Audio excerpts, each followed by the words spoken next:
What's up, everybody? Daniel back here again, or Silvertip, here for another album review. This will be the second of the Tech N9ne album reviews. This is in celebration of the It Goes Up tour coming this spring, I believe is when it starts. This spring, and it kicks winter? off in April. It kicks off in April? Okay. Yeah.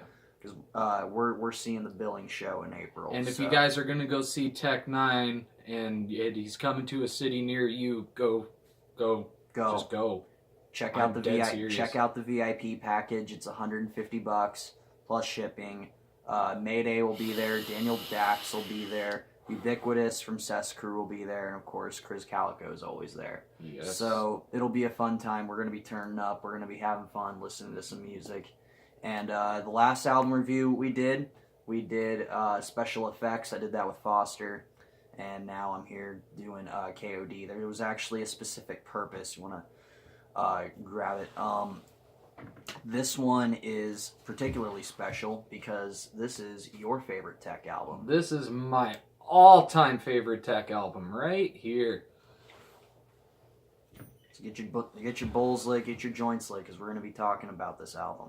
Yeah, we're going to be talking about a hot minute since it's a solo review and it's not just a cramming list in 20 minutes, but you know, this album is my favorite. It is one of the only few albums that I can listen to of his discography from front to back and back again, you know. Mm-hmm. So each of his songs on this album in particular, one is better than the last, and it goes up from there. No pun intended. Yeah, I agree. Now, when we say that it's one of the few we can listen to from front to back, I mean, I could with a lot of Tech albums, but basically, it's kind of different with Tech. He how many songs are on this album? About the average amount. Oh, come on, man! It's my favorite. There's 23, bro.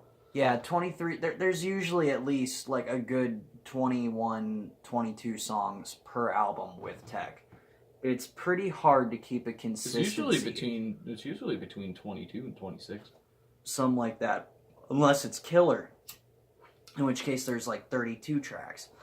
Tech N9ne albums are really long. So they are it's not that maybe songs are necessarily bad.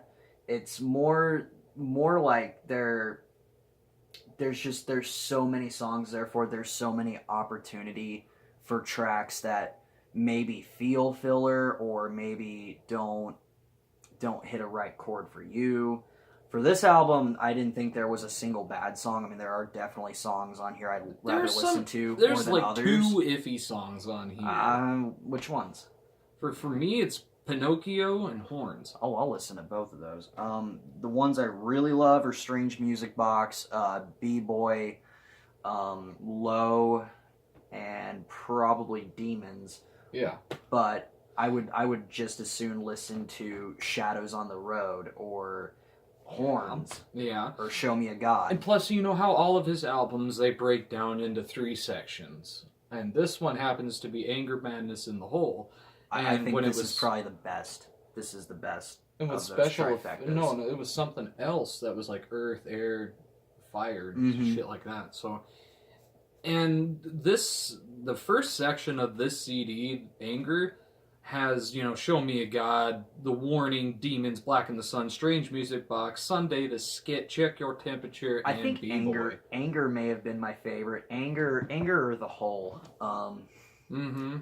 The Hole really felt like it was almost like a callback to Angelic with all the really dark, like really depressing.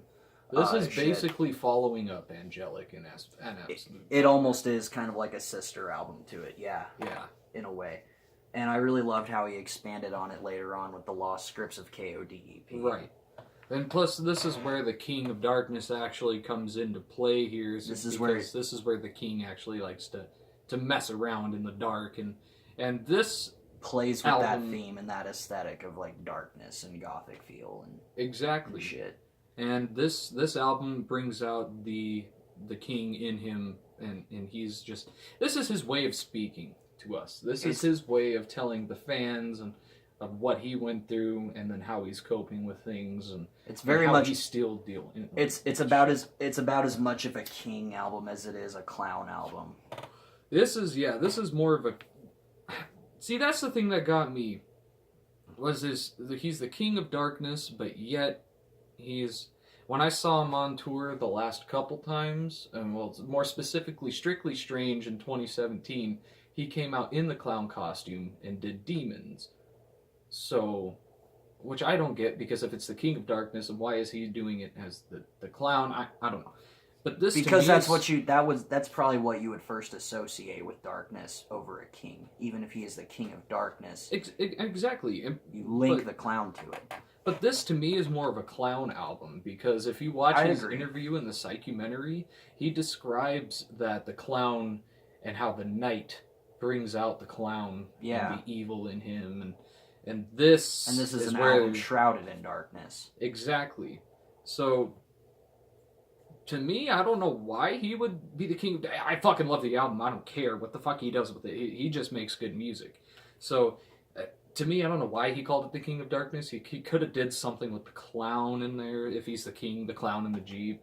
And where the G comes into play is where Strange Music Bots hits, and Check Your Temperature, and I want to say K.O.D, but that's more like the king and the clown at the same time. But if I'm not mistaken, wasn't this also the first appearance of Mackenzie Nicole? Yes. Like back when she was a kid? Yes, Mackenzie O'Gwyn, though. That is the daughter of Travis O'Gwyn, who is the owner of Strange Music. Mm-hmm. And she has a stage name now because she actually writes and performs on stage. Growing up with Strange Music, they took her under, their wing, and now she's something. Looking like she might be the main head of Strange Main. At least I think. If not Tech, I would think Mackenzie, with the way it's going. Right. But now her stage name is... I haven't delved too much into Strange Main, though. Right. But now her stage name is Mackenzie Nicole, and she puts out some good material, too. It's rocky, because I'm not really that big of a female artist type of guy, but... Not that I'm not necessarily that. It's not rap. It's more or less like pop. A very different kind of pop, though. It's almost like an island. It's almost like it's its own like thing. Indie pop or something. Indie pop, yeah. Yeah. But and then when you get to Madness, though, that is where the weaker section comes in, just because of those two songs, I think. But I wouldn't say it doesn't have anything to say, but yes, I would say the songs are maybe a little less of a vibe or an urgency to hear those songs all the time in comparison to Anger and the Hole. The pickup skit that leads into it is really funny too. Mm-hmm. I'd say in particular In the Trunk and Hunterish, probably the ones I would dig more on. Madness, but and the Hole, though, is where it really comes back into play. His Shadows on the Road, that was a fantastic song. Low was describing at the lowest point that he'd ever got, basically, and then how he's... I think Low might be one of Tech's best songs. And like how the industry played a part in him being low, because they always ran him on tours, and they're still doing it. Mm-hmm. They're like, fuck, last year he broke the record out of any artist that toured that year or any year before. He broke that record of like 47,000 miles traveled. I believe it. And this year he's trying to break it again, because he's over in Russia right now, his last day was yesterday on March 2nd, and today's March 3rd. So, his last day in Europe was yesterday, and not 2 weeks after the end of that tour, he's starting a Canadian tour. And then he gets to the American tour. Yep. He doesn't stop. Nope. It's like a literally 2-week, 3-week gap in between tours before he's doing shit again. Jesus. Yep. You wonder how that's even enough time to recover. I don't even know how he's doing 2 shows back-to-back in Denver. I mean... Oh my god. Fuck. Did you know that? No. Yeah, he's doing 2 shows back to back in Denver, and they're tying those 2 shows into the tour itself. And that's what he did last year, because he did 2 shows in Boise, and then he did 2 shows in like Washington, I think, for his Planet tour. Anyway, Killing You. At first, when I heard it, I didn't really like it, but then hearing it again and again, and then eventually live, I grew to love that song. And I can't, and I can say this, I don't know if I speak for everyone, but you can't really judge a person or a band or a certain song unless you've seen or heard it live. Which songs have we heard on this one live? We've heard Strange Music Box. We've heard Chris's verse, anyway. I've heard Demons. Black in the Sun. 4 times. Fuck, I've heard Check Your Temperature. No, I haven't. I haven't heard B-Boy live. I haven't heard a lot off this album yet. I've heard Low live. I've heard Leave Me Alone live. Fuck, I don't even know if I've heard Low. I don't think I have. Something else tour. Yeah, no, I didn't. God damn it. I've only heard 3 songs off of this live. They were the songs I listened to the most when I first got into this album, though. Those 3 songs in a row were what got me so invested into the album at a young age. And this album starts off with such a punch, dude. It does. Leaves a mean aftertaste. Like, you want more of it. So... Definitely, I think this is also one that I kick on a lot during Halloween. It definitely has that vibe. Yes, to this it. is the perfect Halloween. I'll play this one in the car. I'll play this one in the house. I'll play it all throughout October. Oh yes, let's see. With Angelic and Fistful of the Brother Lynch albums. That's usually my October listening list. And Leave Me Alone. That Twisted Insane. That became a good song too, but it became popular way too quick, so that's why I don't listen to it that much. K.O.D. I loved that song. A lot of people don't like it, or The Martini. I love like both of those songs, dude. They are the last 2 songs of this album. Just wrap it up perfectly. I think. Well, what would you say are? What would you say is the best song on the album, and then what would you say are your 3 favorites?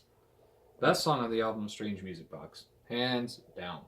I would argue Low. Low had... I think not only was Low the most intricate, not only did it have the best production, but I think... And not only did I think it was the best constructed, especially the opening, like with the live shit. In Denver, hey. Yeah. I thought it was I thought it was the best written lyrically. I thought Low was a fantastic song. I argue it's one of Tech's best. Like, it's really high up there. It's not my favorite. It's one of them, but it's not. To me, it is. I thought it was the one that had the most to say. Yeah. But next to Suicide Letters, which was on Angelic, but Angelic and This Ring. And he didn't even do the right around Ever Ready was when he started doing the 3 categories. Mm-hmm. So your 3 favorites? My 3 favorites. I know Strange Music Box is your favorite. Number 1, Check Your Temperatures. Number 2, and then I honestly, just to pick an off one, I'd say The Martini. I would say Strange Music Box.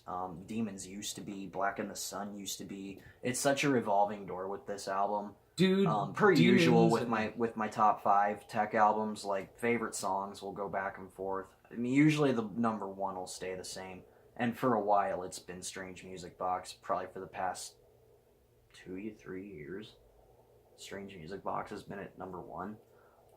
So I'd say Strange Music Box, and then right now I would say Low and B-Boy. I really love Big Scoob's verse on B-Boy. Big Scoob's verse was awesome. It went so well with that beat. My 3 favorite verses on the album, however, are such a different story. And this is where it's just really weird. My number 1 favorite is Tech N9ne's verse off of Check Your Temperature. My favorite would be Brother Lynch Hung's off of Strange Music Box. That's my second. That is my second one.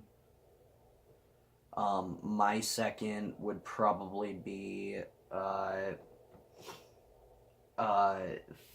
Mafias off of Demons. I didn't like the dude at the end because you heard that whoa, whoa, whoa, whoa like every 2 seconds, and that kind of held it back for me. So I don't know.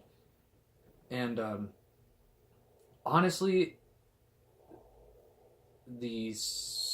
I want to say the second verse of Low. I want to say either the first verse of Low or Big Scoobs off of B-Boy. I think legitimately. I mean, I said, you said favorite verses, right? Yeah, favorite verses. Shit, I gotta give it to Big Scoob. That's fair. That is 100% fair. That was really good shit. So this is my favorite album. Perfect to listen to in October. Mm-hmm. Or anytime, but really, yeah, October is it makes it way better. Right. It starts off by punching you in the face and saying, "Hey, listen to my shit," and you're gonna regret it if you don't, because this is in my opinion, the best Tech album. Blah blah blah. But yes.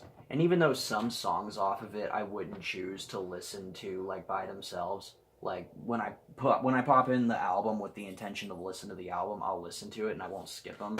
Right. But yeah, there are times when I'm like going through my phone at work and I'm just picking the songs I really like, and there are some that won't make the cut. But I mean, as it is though, there's not a single song I would take off of the album. I think everyone has their place, and I think not one of them is even remotely weak. So no. I would say this is definitely a 10 out of 10 album for me. 10 out of 10. I would say 5 out of 5. I would say probably my top 3 Tech albums. Good job, Tech. Good fucking job. Because it would be this. This would be my third favorite Tech album. My favorite being Angelic, and my second favorite being Something Else. That's my first. And I give those 10s out of 10. Well, that's my first, and then Ever Ready second, and then 3 is Something Else. And then 4 and 5. 4 was Special Effects, which I gave a 9.5. So number 5, all 6s and 7s probably the same. Number 4 for me would be all 6s and 7s, and the number 5 would be Special Effects.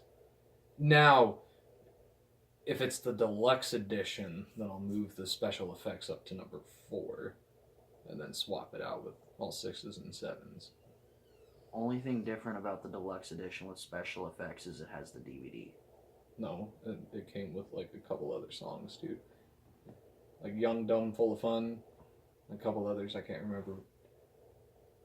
Oh, that's fucked.